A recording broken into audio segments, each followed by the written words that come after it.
Vraiment, là, Thierry, ça t'aurait pas passé par la tête de me demander de vérifier ton courriel avant de l'envoyer? Toi, t'es bon, hein, pour envoyer des courriels au comité de parents sans me demander la permission.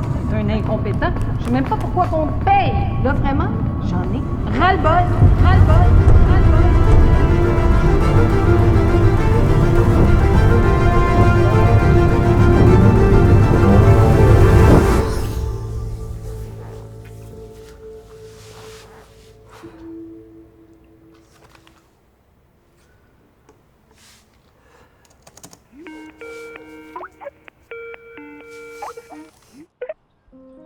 J'aimerais déposer plainte contre elle. Ça fait longtemps que je travaille en milieu scolaire et je ne me suis jamais fait traiter de même de ma vie. J'y repense constamment. Je comprends, mais pour pouvoir bien t'aider, est-ce que tu peux me reprendre les faits? M'expliquer qu'est-ce qui s'est passé exactement? Ça s'est passé lundi la semaine dernière. C'était un matin normal et la directrice, Madame Tremblay, a surgi en trompe dans mon bureau. Thierry, ça t'aurait pas passé par la tête de me faire vérifier le courriel avant de l'envoyer? Pardon? Quel courriel?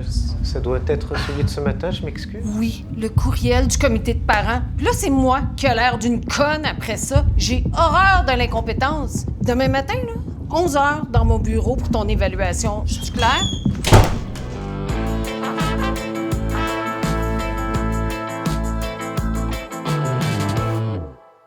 Ce qui est manifeste, Noémie, dans ce qu'on vient de voir, c'est la réaction là, de Mme Tremblay. En fait, ce qu'on comprend par son choix de terme, c'est qu'elle a été un peu piquée. Elle a eu le sentiment de perdre la face. Hein. Elle décrit comment elle s'est sentie. Elle utilise des mots durs. Moi, j'ai entendu le mot incompétence là-dedans. Alors, on voit la réaction aussi de Thierry face à ces mots-là. Donc, on voit que ça a été dur pour lui, qu'il a été un peu choqué. Mais concrètement, quelle balise on peut se donner pour tracer la limite entre ce qui est acceptable et vraiment inacceptable là, quand on s'adresse à ce type de réaction-là? Parce que je ne pense pas qu'on peut parler d'une rétroaction, hein, c'est une réaction de la part d'une personne en autorité. Je te rejoins, Evelyne, à appeler ça une rétroaction. Je pense que ce ne serait pas à coller le bon terme à ce qui vient de se passer. On est dans une communication qui est inefficace. Ouais. Je ne pense pas aucunement que ça va donner les effets qu'elle recherche. En fait, on ne sait pas ce qu'elle recherche quand elle fait cette réaction. C'est une réaction. Hein? Elle arrive à l'impromptu dans son bureau pour lui livrer un message qui est complètement imprécis. Hein? Si on se place à la place de Thierry, on n'a aucune idée, finalement, c'est quoi les erreurs qui sont contenues à ce courriel-là. Fait que c'est clairement déroutant pour lui. Fait que si on se pose la question maintenant, sous la loupe du harcèlement psychologique. C'est un peu ça que tu me demandes. Est-ce qu'on est dans une situation potentielle de harcèlement psychologique? Déjà, il faut savoir que quand on met en cause une personne en situation d'autorité, quand on met en cause ses conduites, il y a un critère qu'on doit évaluer qui est celui de l'abus du droit de gestion. Donc, la personne en autorité a certainement des prérogatives de gestion. Est-ce qu'elle en a abusé dans leur exercice? Le critère, c'est celui d'une personne raisonnable. Donc, on se demande, est-ce que la gestionnaire s'est comportée de façon prudente et diligente? Est-ce qu'elle était motivée à assurer la bonne marche des opérations? Est-ce qu'elle voulait veiller à ce que le corps des enseignants, toutes les activités fonctionnent bien? Est-ce que c'était ça qui la guidait dans son intervention? Pas sûr. La question se pose ici. Donc, à savoir, est-ce que ce seul événement-là serait constitutif de harcèlement psychologique? Je vais te donner une réponse d'avocate. C'est bien dur de répondre. Il nous manque de détails. Par contre, clairement, ce qui est important de retenir, c'est qu'on est dans un terrain glissant. On a un comportement là qui est problématique. On a une conduite qui est irrespectueuse de la part de Mme Tremblay. Donc, pour moi, on est possiblement, s'il y avait un enchaînement de conduite, là, on pourrait se poser la question éventuellement. Ce qui est important de retenir, je ne sais pas si tu l'as observé, mais en fait, le problème dans cette situation-là, c'est comment, dans la forme, comment Mme Tremblay a livré son message. Au niveau du fond, elle était peut-être tout à fait légitimée d'intervenir sur le courriel dans lequel il contenait peut-être des erreurs. Bon, on ne connaît pas trop exactement ce qui est problématique dans le courriel. Mais ici, donc, ce qu'il faut retenir, c'est que l'abus du droit de gestion peut se témoigner au niveau du contenu, du fond, puis aussi de la forme. Et là, clairement, la problématique est dans la façon dont Mme Tremblay s'est exprimée, dans sa communication. Donc, il y a ces deux volets-là qu'il faut retenir où on peut retrouver des abus du droit de gestion. Le lendemain de cet incident, j'ai été convoqué dans le bureau de Madame Tremblay pour mon évaluation annuelle. Sa rencontre a duré plus d'1 heure. Je ne comprenais pas ce qu'elle me reprochait. Elle a fait mention de plusieurs plaintes de mes collègues à mon endroit, sans me donner de précision de détails sur leur contenu ou leur portée. Je voulais te spécifier que j'ai eu quelques plaintes de la part de certains membres du personnel. J'ai eu des plaintes sur mon comportement? Oui. Mais de qui? Comment? Non, je te l'ai dit, ça en temps et lieu. De toute façon, c'est moi qui vais assurer le suivi avec le Centre des services scolaires, là. Et mais si je veux changer mon comportement et puis me corriger, j'ai besoin d'en savoir plus, là. Mais malheureusement, mon homme, je me rends compte que tu manques vraiment d'autocritique. Alors, réfléchis à ça ce soir. Je te renvoie à la maison. Tu as un petit devoir à faire. Tu vas aller me faire un beau plan de match que tu vas me remettre demain matin. Puis, que ce soit clair, concret et précis. Parce que moi, si tu veux garder ton poste ici à l'école, il va falloir vraiment qu'il y ait des choses qui changent. Alors, Thierry, la balle est dans ton camp. Si elle m'avait dit précisément ce qui n'allait pas, si j'avais compris ce qu'elle me reprochait, je suis sûr que ça se serait beaucoup mieux passé. Je sais que j'ai des choses à améliorer, mais si je veux avancer, il faut que je connaisse les attentes. Étonnamment, Evelyne, on constate que Mme Tremblay était posée durant la rétroaction de l'évaluation de rendement de Thierry, ce qui contraste vraiment avec son attitude de la veille. Est-ce que pour autant, à ton avis, on peut parler d'une rétroaction sur une évaluation de rendement qui était constructive cette fois-là? Bien, déjà, si on se fie un petit peu à comment lui, Thierry, l'a vécu, d'emblée, je pense qu'elle n'a pas atteint la cible. On peut peut-être essayer de reculer un petit peu. En fait, l'intention qu'elle aurait dû avoir, Mme Tremblay, avant d'aborder cette rétroaction-là, même une rencontre annuelle, c'est assez formel, c'est assez important, c'est d'être au fait là, de qu'est-ce qu'elle veut atteindre comme effet sur Thierry. Moi, je dirais qu'il y a deux choses très importantes là, qu'on veut atteindre comme personne en autorité, comme directrice dans une situation comme celle-là. S'assurer que la personne va avoir un sentiment de justice, d'équité au terme de la rencontre, de respect aussi. Pas certaine que Thierry va sortir de cette rencontre-là avec ce sentiment-là. On a son impression et ça s'éloigne beaucoup de ça. Donc, Mme Tremblay, en fait, moi, mon impression, c'est que l'incident qui s'est passé hier, c'est venu créer un petit halo, contaminer un petit peu la rencontre avec Thierry. Et ça a des grands risques, là, justement, d'altérer le sentiment de justice pour lui. Qu'est-ce qu'elle aurait pu faire pour améliorer la qualité de la rétroaction puis de la rencontre? Une fois qu'elle s'est préparée, que son intention est claire, ce qui manque, si on se fie ici à ce que Thierry nous rapporte, c'est des faits. Elle parle de plainte, elle nomme pas ce qu'il en est, elle lui donne pas de détails. Alors, évidemment, la personne cherche à savoir qu'est-ce qu'on lui reproche pour pouvoir donner sa version des faits, ses explications, mettre tout ça en contexte. C'est absent ici, puis c'est une lacune très importante qui fait, à juste titre, réagir Thierry aussi. Alors, on parlait tantôt de la forme et du fond. La forme est correcte. Au niveau du fond, il manque des informations cruciales pour qu'il puisse s'engager un dialogue sur la prestation de travail de Thierry. Puis je pense que, tu sais, une bonne habitude pour tous les gestionnaires, puis en milieu scolaire aussi, c'est d'avoir une espèce de je dirais, tenue de dossier, de gestion de la façon dont on rencontre nos employés puis les personnes qui travaillent avec nous. Elle, là, si elle avait écrit sa petite note après la rencontre avec Thierry, qu'est-ce qu'elle écrirait? Déjà, c'est un indice, hein? Qu'est-ce que je lui ai dit? Comment j'ai présenté les choses? Qu'est-ce qu'il m'a donné comme explication? Sur quoi on s'est entendus tous les deux? Avec ce qu'elle vient de faire, elle ne réussira pas à résumer la petite synthèse dont je te parle là. Et surtout, je pense qu'elle a créé vraiment un bris de confiance là, avec son subalterne. Thierry. Puis, en amont, penses-tu que Mme Tremblay aurait pu recourir à des services ou est-ce que le coaching aurait été à propos dans une situation comme ça? Absolument, parce que là, en plus, on l'a dit, elle était encore sous le coup de l'émotion, très contenue, pas tellement cohérente entre le message peut-être et son état émotif non plus. Alors, quand on sent ça de la part, tu sais, puis qu'on est une personne en autorité, puis on se sent peut-être fragile ou encore un petit peu fâché, ça vaut la peine d'aller ventiler, d'aller parler avec, par exemple, un conseiller en ressources humaines pour nous aider à mieux cibler le message qu'on veut avoir avec la personne qu'on va rencontrer, puis s'assurer d'atteindre la cible et non pas de briser l'alliance de travail qu'on a avec cette personne-là. Bonne idée. J'aimerais bien comprendre, Thierry. Qu'est-ce que tu attends, toi, de cette démarche? J'aimerais qu'elle prenne conscience que c'était inapproprié et qu'elle change son comportement à l'avenir. Je suis sûrement pas le seul à avoir subi ça. J'aimerais aussi ne pas avoir à la côtoyer. J'entre bientôt en période de planification des effectifs et j'ai besoin de diminuer le stress d'ici là. Ça pourra se faire que si je n'ai pas à la côtoyer régulièrement à court terme. Je sais que ça m'affecte. Pendant l'après-midi, après ma rencontre avec Madame Tremblay, j'ai été sec avec toutes les personnes qui se présentaient à la réception. Je sentais vraiment que j'avais la mèche courte. On dirait que je leur parlais comme de la même façon qu'elle m'avait parlé. J'aimerais qu'elle prenne conscience que c'était inapproprié et qu'elle change son approche à l'avenir.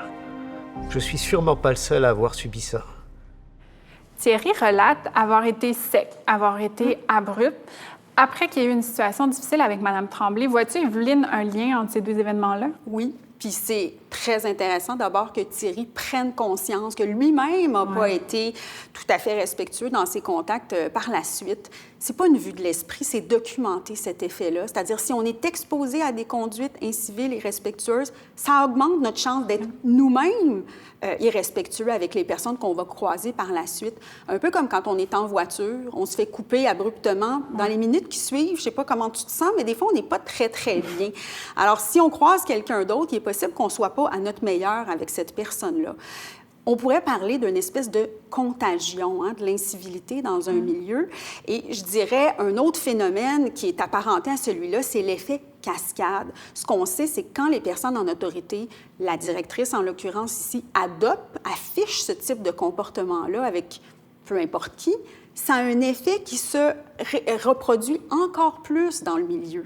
Alors, ça vient un peu baisser la norme de civilité dans le milieu au complet. Pas besoin de dire que dans un milieu scolaire, c'est certainement pas la norme qu'on veut établir, puisque toutes les personnes sont là pour agir aussi comme modèle auprès des enfants. On connaît le problème de l'intimidation. Alors, on ne veut certainement pas, en tant qu'adulte, dans nos rapports sociaux, venir baisser la norme de respect de cette façon-là. Moi, c'est décidé dans ma tête, je veux déposer une plainte. Comment ça marche ensuite? Écoute, on y va pour des mesures généralement plus souples au début. Par exemple, une médiation. On peut même envisager une médiation tripartite en ayant un représentant de l'employeur autour de la table. Pendant ça, elle va s'en servir après pour utiliser son pouvoir contre moi. Je n'ai pas confiance en sa capacité de changer les choses ni en sa volonté de le faire. Je comprends tout à fait, mais je veux te rassurer tout de suite, on va mettre en place des mesures provisoires pour éviter l'escalade des tensions, s'assurer du respect de la confidentialité. Comme je comprends que la médiation, ce n'est pas une option pour toi, on peut porter plainte. Quand on porte plainte, il faut qu'il y ait une analyse si la plainte est recevable et si elle est recevable, il y aura à ce moment-là enquête. Mais à tout moment dans ce processus, tu peux toujours revenir à l'idée de la médiation. Et je vais être là pour t'accompagner dans tes questionnements, dans le processus, te guider. Je vais être à tes côtés à tout moment. Bon, merci pour ces informations-là. Finalement, il y a beaucoup de choses que je ne savais pas. Écoutez, je préfère que vous ne preniez aucune décision, aucune mesure pour le moment. Je vais prendre le temps d'y penser, je vais en parler à mon association et je vais vous revenir avec la voie que je veux suivre. Parfait. Merci. Je ne sais pas si tu as constaté ça, Noémie, j'ai l'impression que Thierry, au fil de sa conversation avec la personne des ressources humaines, c'est comme s'il avait un peu cheminé. En fait, il a réalisé que face à ce qu'il venait de vivre avec Mme Tremblay, il y a comme beaucoup d'options qui s'offrent à lui pour essayer de régler cette situation-là. Mais justement, est-ce qu'il y a des meilleures options, des moins bonnes options, selon toi? Déjà, avant de répondre à ta question, je vais me permettre de dire, Hélène, la personne des ressources humaines, lui a présenté de façon tout à fait adéquate c'est quoi les processus qui s'offrent à lui, des processus formels ou un processus informel. À savoir s'il y a une meilleure solution, est-ce qu'il y a une meilleure option, la réponse est que chaque cas est un cas d'espèce. Ce qu'il faut savoir, c'est les avantages et les inconvénients de chacun. Déjà, si on pense à un processus formel, donc par exemple une enquête administrative, bien, c'est un lourd véhicule, OK? C'est très juridique. Il y a des gens qui vont être impliqués. Ça doit être un processus confidentiel. Il y aura probablement des gens du milieu qui vont être rencontrés. Donc, il y a plusieurs personnes qui vont devenir impliquées dans cette situation-là. Par ailleurs, quand il y a des conclusions qui sont défavorables aux plaignants, plus souvent qu'autrement, ce qu'on entend, c'est un sentiment d'échec de la personne qui s'est plainte. Fait qu'il n'y a absolument rien de réparateur où la personne se sent tout à fait incomprise dans son sentiment d'avoir vécu des conduites inappropriées. Puis, bien entendu, c'est un processus beaucoup plus long, l'enquête. Ceci dit, pour des personnes qui ont été victimes de harcèlement, il y a un effet réparateur de se voir valider dans leurs sentiments. De se dire, j'avais raison de me sentir comme ça, j'avais raison de me sentir complètement, finalement, trahi. Il y a des gens qui se sentent complètement, qui développent des troubles de santé mentale, par exemple. Donc, il y a un effet validant pour eux. Si on parle de la médiation, dans l'ère du temps, en ce moment, dans la société, les modes de prévention, règlement des différends sont vraiment encouragés, sont valorisés. Le gros avantage de la médiation, c'est que les parties vont participer finalement à la solution. C'est eux qui vont trouver c'est quoi les modes qu'ils vont mettre en place entre eux pour essayer de résoudre la situation. Donc, ils ne sont pas dépossédés comme ils sont dans le cadre d'une enquête. C'est sûr aussi que, évidemment, il y a moins de personnes impliquées. C'est tout à fait confidentiel. Puis si on prend le pendant par rapport à l'enquête, l'inconvénient qu'ils voient certaines personnes, c'est qu'on nommera probablement pas qu'il y a eu ou il n'y a pas eu d'harcèlement psychologique. On va aborder ça sous un point de vue de conflit, de problèmes relationnels. Collaboration à améliorer, dans le fond. Là. Tout à fait. Le défi qui va y exister, puis on voit que c'est un frein pour Thierry d'aborder cette situation-là, il y a beaucoup d'appréhension face à l'autre. Donc, lui, il craint un déséquilibre avec sa supérieure, qui est Mme Tremblay. Donc, il se dit comment on peut avoir un dialogue d'égal à égal alors que c'est ma supérieure. Il ne croit pas qu'elle va être ouverte à participer à ça. Exactement. Par expérience, je te dirais que c'est étonnant comment il y a des gens qui, a posteriori, vont regarder leur conduite puis vont réaliser qu'il y avait peut-être certaines problématiques dans la façon dont ils se sont comportés, puis vont avoir l'ouverture à vouloir revenir là-dessus. Donc, des comportements comme Thierry, des réflexions comme il y en a, on en voit souvent, puis il faut travailler fort pour pas que ça soit un frein, parce que souvent, quand ils se retrouvent à table avec cette personne-là, ce qu'on entend, c'est des excuses ou même une reconnaissance, finalement, du caractère inadéquat de leur conduite. Ça donne une meilleure chance de travailler ensemble par la suite. Exactement, parce qu'on se rappelle que le but de la médiation, finalement, c'est de créer des modes de communication, des modes de fonctionnement pour le futur. Puis ce qui est particulièrement intéressant, c'est que sachant que Mme Tremblay puis Thierry, il y a fort à parier qu'ils vont retravailler ensemble, ils ont tout intérêt à se trouver des solutions qui leur conviennent. Puis plus que ça, avec une médiation, on peut le voir aussi comme un apprentissage pour d'éventuels conflits ou tensions que chacun d'eux vont vivre avec d'autres personnes. C'est un effet capacitant. Des habiletés à travers ce processus-là. Exactement. D'où l'importance vraiment de présenter ce processus-là qui a un effet réparateur sur la situation, mais qui a aussi un effet capacitant pour plus tard.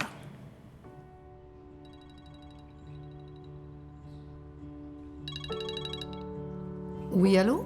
Oui. Bonjour Hélène. Oui, c'est Carole. Écoute, il fallait absolument que je te parle parce que hier, j'ai vécu une situation particulière à l'école avec mon directeur adjoint. Puis là, j'avoue que j'ai pété les plombs, là. Et mon ton n'a pas été correct, j'y ai fait des reproches, j'ai été vraiment impatiente avec lui. Mais là, écoute, ça faisait 4 fois là, que je parlais d'arrêter d'envoyer des courriels sans me demander la permission. Puis là, il a fait des erreurs, il a envoyé ça au comité de parents, puis là encore, c'est revenu contre moi. Fait qu'écoute, je me sens pas à l'aise avec tout ça, puis je voulais savoir comment je pourrais rectifier le tir. Qu'est-ce que tu me conseilles de faire?